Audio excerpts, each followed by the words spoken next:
کیونکہ وہ یہ سمجھتے تھے کہ اور نہ ملک کی ترقی کی راہ کو بند کرنے دیا جائے گا. وہ یہ سمجھتے تھے کہ اس سے کیا ہوگا کہ اگر وہ ویٹو پاور مسلمان استعمال کریں گے تو ملک کی ترقی کی راہ بند ہو جائے گی. کانگریس بہت خوش تھی کیونکہ ان کو جب یہ پتہ چلا کہ ویٹو پاور کا اختیار نہیں ہے تو وہ بہت خوش تھی. لیکن قائد اعظم نے اس بیان پر کڑی تنقید کی. انہوں نے کہا کہ برطانوی وزیر اعظم کو جواب دیا کہ مسلم لیگ مسلمانوں کے حقوق کے تحفظ کے لیے گوشہ ہے. مسلم لیگ کوشش کر رہی ہے کہ مسلمانوں کے حقوق ان کو ملیں اور دو قومی کی نظریے کی بنیاد پر آئینی مسائل کا حل کرنا چاہتی ہے. یعنی کہ دو قومی نظریے کی بنیاد پر وہ چاہتی ہے کہ تمام مسائل کا حل ہو. قائد اعظم نے مشن سے بات چیت کے دوران کہا تھا کہ برصغیر ایک ملک نہیں ہے نہ ہی یہ ایک وطن ہے.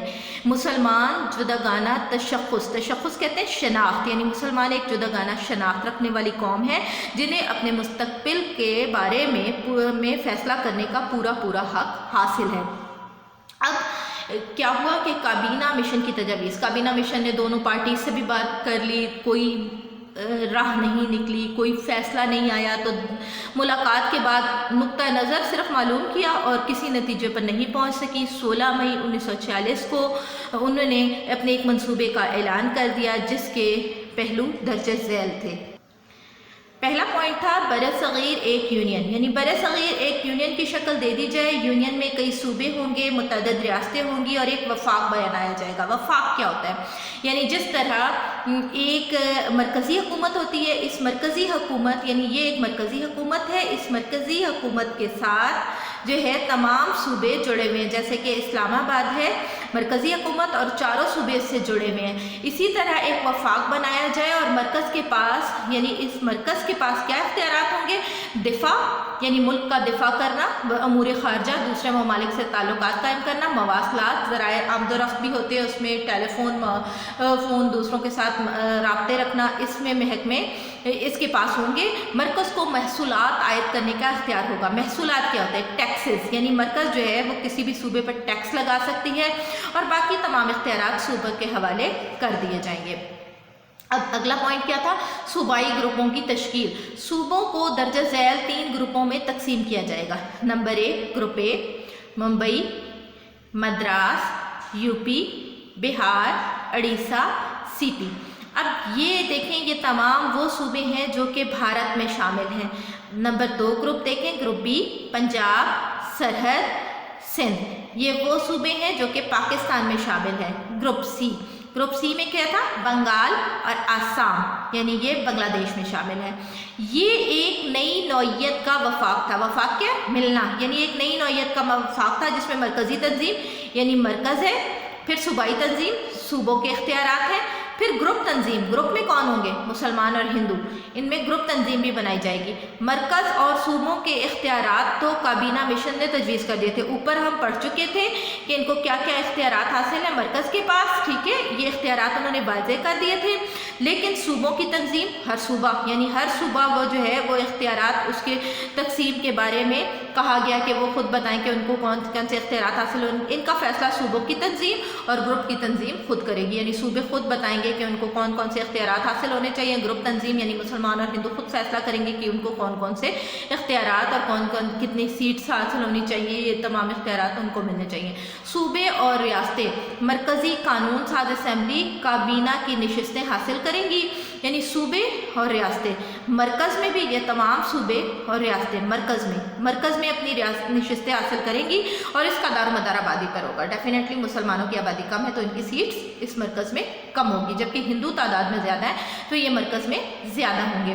آبادی کے تناسب سے پیش نظر ہر صوبے کو نمائندگی، یعنی اگر بڑا صوبہ ہے تو زیادہ سیٹیں مرکز میں ملیں گی، چھوٹا صوبہ ہے تو کم سیٹیں مرکز میں ملیں گی، تو ہر صوبے کو نمائندگی دی جائے گی. ہم اپنا ٹاپک یہاں جو ہے وہ وائنڈ اپ کرتے ہیں، یہاں پہ ختم کرتے ہیں. نیکسٹ جو ہمارا لیکچر شروع ہوگا وہ یہیں سے اسٹارٹ ہوگا. اس میں سے آپ نے شارٹ کوسچن بنانے ایٹ لیسٹ 5 کوسچن. اس میں آپ مختلف کوسچن بنا سکتے ہیں کہ جیسے کہ جو ہے وہ کابینہ مشن کو کابینہ مشن کیوں کہا جاتا ہے، صوبوں کو کتنے گروپس میں تقسیم کیا گیا، یا نمائندگی جو ہے اس گروپ کو کس طرح دی جائے گی، محصولات عائد کرنے کا اختیارات کس کے پاس ہے. اس قسم کے 5 کوسچن آپ ایٹ لیسٹ بنائیے گا. Thank you student. اللہ حافظ.